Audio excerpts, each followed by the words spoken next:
If you make yourself sick, they're going to announce your replacement when they announce your termination. There was a president of one of the divisions. He was in his 30s at the time. He passed away suddenly. And in that message was, we're announcing the death of and so and so will be replacing him. I never forgot that. I never forgot that. Ty Givens scaled customer support for Thrive Market and Shoe Dazzle until the job put her in hospital. So Ty walked away and built a company where she only works with clients who she considers are ethical. Ty's going to share her experience but also explain why most small businesses are about to roll out AI systems that simply scale a mess. This is The Joe Show. You've said your first launch failed because you used corporate jargon and your audience just didn't understand. What did you say and what should you have said instead? I still struggle with that today. But at the time, the company was called the Workforce Pro. And in my mind, every call center, support team, contact center needs workforce management. That's where I started my career. So I started the company thinking like, oh, I'll be able to do that work for, you know, a fraction of what they would pay someone, and I could do it for many people. For those who don't know, workforce management is getting the right people in the right place at the right time. And I think that that's the gift of a good marketing angle. It's not really about how you do it. They don't care so much about that. What they care about is the outcome of it and how it's going to make their lives easier or better. You only work with businesses that you consider ethical. How do you define that? It's a fairly Um, broad lens or yeah. personal lens? So for me, it could one, you get a feel for people when you first meet and talk with them. You kind of have an idea of like where their loyalties lie, what's important to them. um, I'm a service person, so I'm more about building an experience that make customers want to come back or enjoy working with you or make things really simple for them, which ultimately hits the bottom line for any business. So although I am a business owner, I am not as driven by sales dollars, which is kind of strange. And the reason why I won't allow myself to be specifically driven by sales dollars is because then you start, not you, not everyone, but you can start to make compromises on certain things that may not be ethical to reach your goal.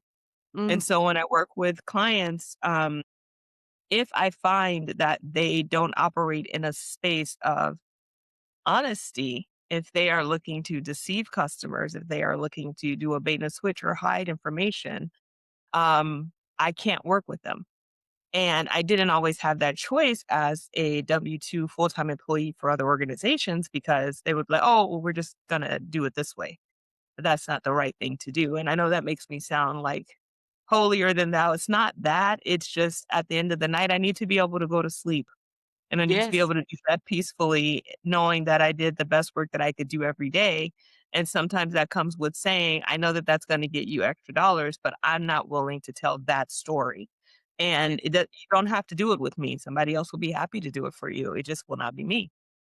Yeah, that's exactly right. How do you explain that decision to people, who might tell you that you're leaving dollars on the table? Like, I mean, I know I'm probably leaving dollars on the table, but I also firmly believe that what's for me is for me. So I don't believe in competition and I don't feel like you have to chase anything. I feel like things are aligned for you or not. And so that's okay because whatever I leave on the table, maybe those weren't my dollars to take. mm, Maybe whatever that number is wasn't really the right number for me because my number's over here and it's much higher and it's with a company that's going to operate with integrity. mm, And I need to be okay with that. So I have left money on the table. I have said I'm not going to do that and walked away. And I actually feel better about that than the times that I've worked in a company knowing that the practices were not honest. And I feel like I had to stand in that. I don't like that because my brand matters a lot. And I don't want my personal brand associated with anything that lacks integrity. you talk about customer experience being the most effective marketing tool Yeah. for a small business owner who's probably got a pretty tight budget. Walk them through what that looks like. Yeah. So I feel like as any business, we spend a lot of money and time and energy trying to get people through the front door. So you want to get them in to be a client. And then once they become a client, you're like, okay, please don't contact me anymore. Thank you for your dollars. And that's just not realistic. I mean, today we've got all of these tools and resources that help people to do, better work with the clientele that they already have. So there's the B2B side where the engagement's a little bit different. That's usually referred to as like customer success. So like, for example, at CX Collective, we have a customer success team. So we're focused on making sure that our clients get the maximum outcome out of the program that they're in. But on the B2C side or e-commerce side, you have the customer specifically experience where it's, direct to consumer, they're purchasing and they're buying from you, and you want them to come back and you want them to buy more. And the definition of what it means to deliver a good experience for customers really does vary business to business. A lot of business owners don't listen to what their customers want. They give the customer what they think the customer wants. And so for any business owner, I would say listen to what your customers are asking you for, not what you think they should have. So for example, let's say that you have an e-com store and you've decided that you want to, launch live chat, and we've got AI bots and things that can help with that, but you want to have someone as a point of escalation 24/7. That's what you've decided. But the reality is that, between like after 5 p.m. and before 9 a.m., you get one contact a day, if that. It's not worth it. It's just not worth it. So the idea is to listen to what the customer's telling you. What you might find after hours like that is that people are not actually trying to reach out to talk to anybody, but you might find that they're on your website or they're on your help center trying to find information. That's where you want to put your energy and time. Mm. So also I feel like small businesses, my mom and I were talking the other day. She went to a tax office and she's like, "Oh my God, they need you." I said, "Mom, the reason why tax offices are busy like that is because it's often a solopreneur kind of place. So you have the accountants who are working on preparing the taxes, and they're also doing all of the customer engagement and things like that. They may not see value in peeling off any layer of that to have somebody else help. For them, it might be better to let the phone ring and then they'll get back to it when they can." And I was like, a lot of businesses don't think about the way that, like, they don't think about it in terms of, if I miss that phone call was worth X dollars of Mhm. someone that I could have brought in to become a new customer. They don't think about it that way. And so I was like, so for me, we have a service for small businesses where we help them. Like if they're like drowning in customer contacts and things like that, we'll do an analysis and say, here's what you need to do to fix it. Yeah. We can Yeah. do it or you can do it. Just a simple thing. And if they decide they don't want to do anything, that's fine too. But I It's so have found true that, because if they miss yeah, that phone call, that person's mhm, gonna ring the next tax office down they the are. road. They are. And what's the biggest or most wild customer experience error that you've seen a business do? Ooh, okay. Work with a client. Will not say who. Because I No, actually we really won't love we them. won't throw anybody into the I really love them. This is years ago. This is like right before COVID-ish. Mhm. And they had a chat engagement handle time that was on average 45 minutes. And that was horrible. Mm, Um, and the reason why is because the people who were engaging with the chat agent and talking to the customer didn't get trained up on what that customer experience was like. mm, So if you imagine you're sitting behind your desk right now and you're communicating with 3 or 4 different customers at once, you're busy. You're not thinking about the fact that the 4 customers that you're talking to, when you're yeah, talking to this one, 3 more are waiting. yeah. So there was a lot to that. So I think that was a really, really bad experience. And they also required a workflow. Try not to give anything away, but a workflow where they required the customer to some submit questions, and then the response was, and then can you send me one more thing? And I was like, why don't we just have them send everything over or Mm, only offer these live? going back to my days when I was doing retail, I was 16, 17 years old, and I worked at Express. And when I worked at Express at that time, part of my job was to stand in the front of the store and greet customers and make sure that the shirts in front stayed folded. That was complete torture to me because I was I'm an introvert. So standing up and just saying, "Hi, welcome." Please, I would rather do anything else. But it's funny because I wasn't their customer at the time. I was making $6.50 an hour. It would take me 8 hours almost to work to earn a pair of jeans. So I wasn't who they were selling to, but I was working there. And so when I became their customer, because I've always loved Express, my mom used to shop there. But when I became a customer, if I go into the store and no one talks to me, I will not purchase Mhm. because I have a different mindset now. And I think that the opportunity for all of us is to make sure that anyone who's working for your organization, engaging with your clients, has a perspective and an understanding of what it's like to be your client. Because I Mhm. think that that changes things. You've said that adding AI to a broken process is just gonna scale the mess faster. Can you give me an example of that? We don't have to Yeah. name names if Um, you don't want to. I won't name names. I will not name names. Okay, working with work. Let me use the right tense. Worked with the clients. And when we started, they let us know that they had tried to roll out an AI agent, but it failed. And I'm like, okay, when you say failed, what does it mean? It wasn't giving correct answers. Okay, great. When's the last time you updated your knowledge base? We didn't. Okay, so how is it supposed to know? And it was what I realized, oh, people think that like AI is really magical. And I'm like, it just kind That's of reads what astonishing. you give it, right? I mean, it's good. Don't get me wrong, but it's it makes mistakes too. But if you don't tell it what to tell your customer, it's going to tell your customer anything. Talk about So that knowledge base, people.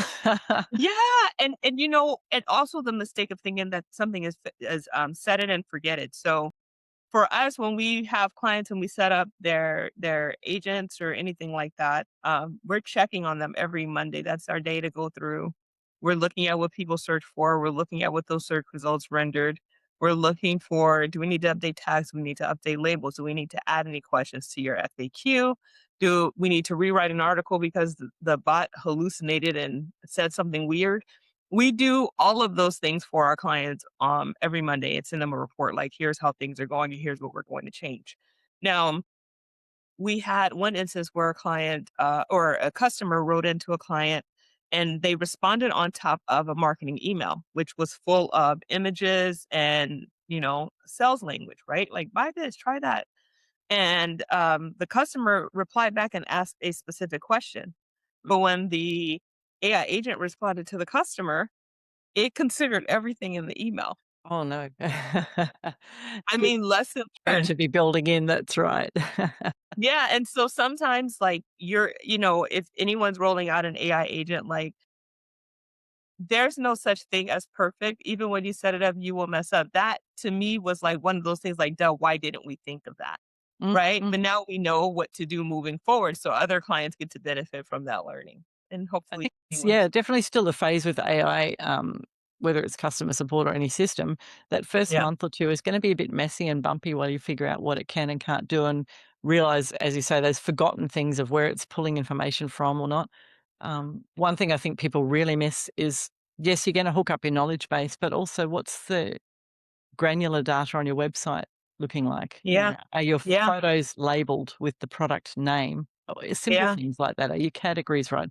All those little things will help make it better quality. You know, the old garbage in, garbage out, isn't it? That That's people could. exactly what it is. And we didn't work with them because I was not willing to promise them something that I knew was not gonna work out, which Mm. was they wanted to roll out AI, but they didn't wanna go through the phases of allowing it to learn so that we could Oh, continuously build on more complex yeah, that's going to be a systems and recipe for situations. disaster. They were saying, "No, we just wanna automate everything," and I was like, "With all due respect, I can't help you with that, and I can't help you with that because I know that that's not a good idea, and you'll get someone to help you with that, and then it won't be a Yes, good idea, and then you can hold them accountable, but you won't be able to hold us accountable for it, so that's okay." they can wring their neck. That's right. So, yeah, so I try to give people, like, I think about when I was first starting out And a lot of times, like, I don't consider myself like, what's the word? Like, I don't really talk pie in the sky. I'm very practical and hands-on when it comes to things. So I'm okay with that, honestly. Um, I think it's a gift and a curse because I think when you know how things work, you can't oversimplify it the way that someone who doesn't know how things work can. They sound way more articulate when they talk about it because they don't know the ins and outs, but I kind of know for the things that I know. But with with the AI in 30 or any of like if you see workshops or if you see any keynotes or anything I do, I'm always talking about it from the perspective of a person who's actually doing the work because I think that voice is forgotten a lot. I think Mm, people focus a lot on the theories around things because theories are easy and they sound good. And you never have to say anything negative because theoretically everything works out. But down here on earth, sometimes it doesn't. And this is what that looks like. So when you well, promote your little cousin because they were so good with customers and the customers love them and now they're running the team, but now you are not able to get to your customers because you don't have enough people and you're trying to figure out why, it's because your little cousin makes a great support person, but not a great support leader. There's a difference. hmm hmm So how do you think small business owners should think about what to automate and what to keep human I'll say at the moment? Yeah, with that process.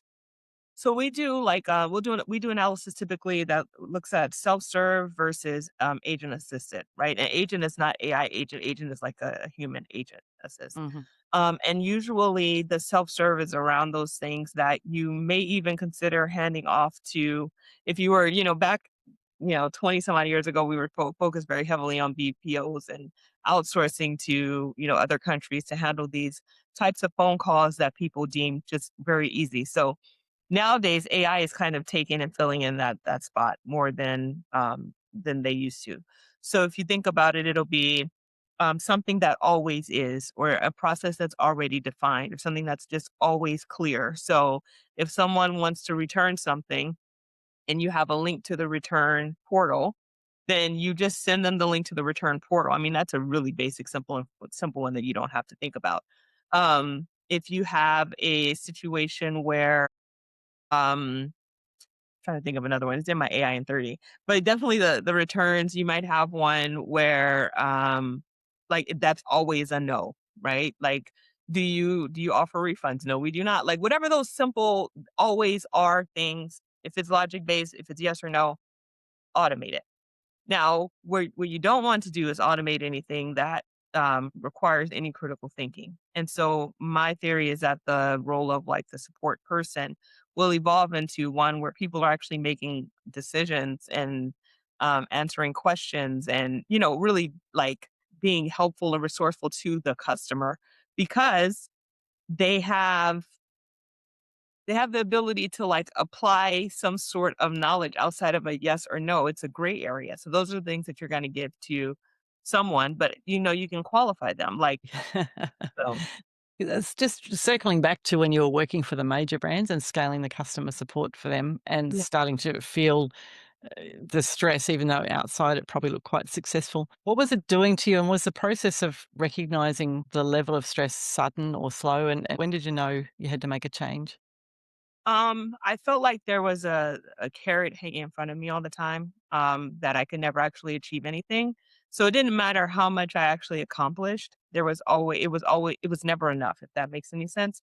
And I Mm. understand that every day, you work for a place, there's going to be new goals and new aspirations. And that's not what I'm talking about. What I'm talking about is like nothing was ever enough. And it started to feel manipulative, to be honest with you, to the point where I was like constantly on a hamster wheel and I didn't like that feeling. And so the other part is sometimes when you work in startups, you're like startup CEOs, they are supposed to have pie in the sky aspirations as for the experience that they want. They're not going to always be logical. They are going to want you to be just as crazy about the business as they are because that is why they are where they are. No problem. However, again, I'm a practical person, so I'm not the kind of personality that you can like. You can't razzle dazzle me with big words and lofty promises. It doesn't work. I'm just kind of like, no, let's just get these things done, right? So, what was happening is that I couldn't smile. I'm not saying like never smile, but like when I would go to work, I couldn't smile. And I had over 100 agents who would see me walk in every day looking gaunt. And I started to develop cystic acne and my hair started to fall out. Oh. And it was one of those things that I don't think that I didn't know how it looked to people. But I had one of my um employees, she she actually sat me down and she said, you are not okay. And I am really worried about you. And I think I really respected that because no one ever cared if I was okay because I Mm, was gonna keep going. And so um I decided that I was gonna like pause. I needed to pause and I needed to reflect because I had to get realistic. It didn't matter what I was gonna do, it was never gonna be enough. It didn't matter what the retention was, it didn't matter what the circle signal was. None of that stuff mattered. There was always gonna be more. And I had to decide, was I gonna continue to stay in that space and continue to try?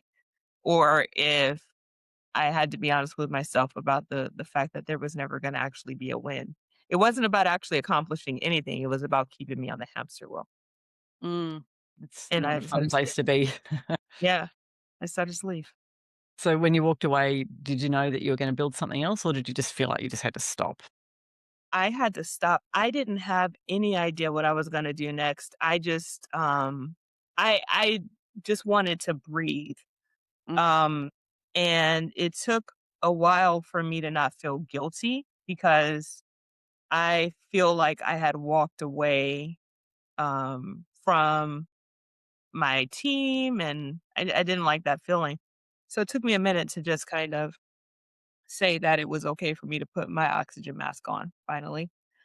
mm, And then the idea came to me was like, okay, so what's next? And the thought of going back into another environment like that, I was like, I absolutely do not want that. And so I was like, I have to figure out some way to make money. And then that's how my business came about. mm. I wanted to do the parts of the job I loved and leave the rest. I think it's a great recipe. I'm all for it. Yeah. And this is the thing, when you start to make those rules for yourself, you can get quite creative about how you do build your business, and it Yeah. can be successful. I mean, you are successful, but you don't Yeah. have to have all the crap. It's great. Exactly. If a founder listening today is burning out and the way that you work, running hard and just getting results, but paying for it physically, Yeah. what do you wish someone had told you earlier? What would you say to them? I would say that if you make yourself sick, they're going to announce your replacement when they announce your termination. There was a president of one of the divisions. He was in his 30s at the time. He passed away suddenly. And in that message was, we're announcing the death of and so and so will be replacing him. I never forgot that.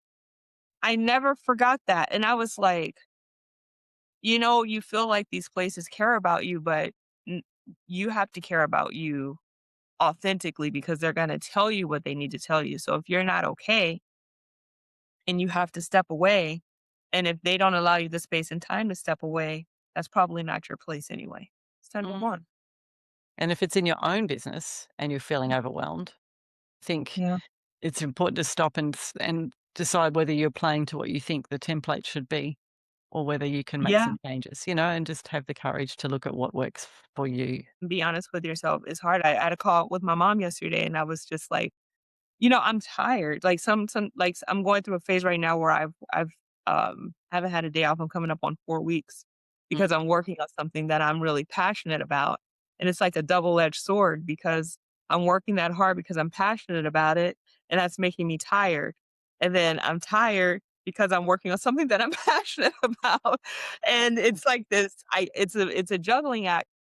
But yesterday, I just took a break, like, I just stopped working in the middle of the day, and because I can do that, and so that's the benefit when you're on your own is that sometimes you can step away, so you have that Mhm. balance, the ability to decide when you're gonna deliver the outcomes because that's when you're at your best, and I think that's Mm. the part I would trade. It's brilliant. Ty Givens, you're an inspiration. Thank you so Oh, much for coming on the Joe Show. I'm glad to be here. Thank you so much. If this conversation gave you something you can use this week, subscribe so the next one lands in your feed. And if you know someone who needs to hear it, send it to them. I'll see you on the next one.